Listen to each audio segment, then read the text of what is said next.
Hello, काय करायला लागली? कशाचे क्लास? अच्छा, शिवण क्लास.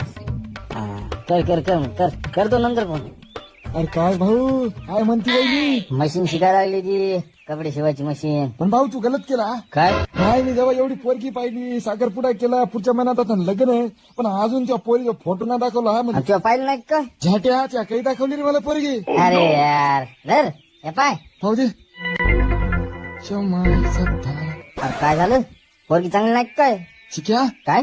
भाऊ ऐक ना, मी हिला पाहिलंय. कुठं? मुंबईत? हो. हा, मग ती गेली होती ना मुंबईत, तिची माणसं राहते ना तिथे. पाहिलं असेल बाजारात गिजरात त्या. नाही भाऊ, मी बाजारात नाही पाहिलं इथं. मी तिथं काम करतो का तिथं पाहिलंय. तू कुठं काम करतो? लॉजवर. ना तुला काही म्हणायला लागला काय? मजाक करू नको. अरे भाऊ, माहिती भाऊ, आम्ही खरंच खोटं नाही सांगायला लागलो. तुला खोटं वाटायला का? हा, एक मिनिट थांब, एकच मिनिट थांब. काय करायला लागला तू? हॅलो छोटू. हॅलो, बोला दादा. अरे ऐक ना, ते खालच्या रॅक मध्ये पाय, कस्टमरच्या आपल्या आधार कार्डाचे झेरॉक आहेत. बर त्याच्यामध्ये एक पोरीचं नाव काय? पलक दुलारी संके. पलक संख्ये. हॅलो, पोरीचं नाव पाय, पलक संख्ये आहे का? थांबा.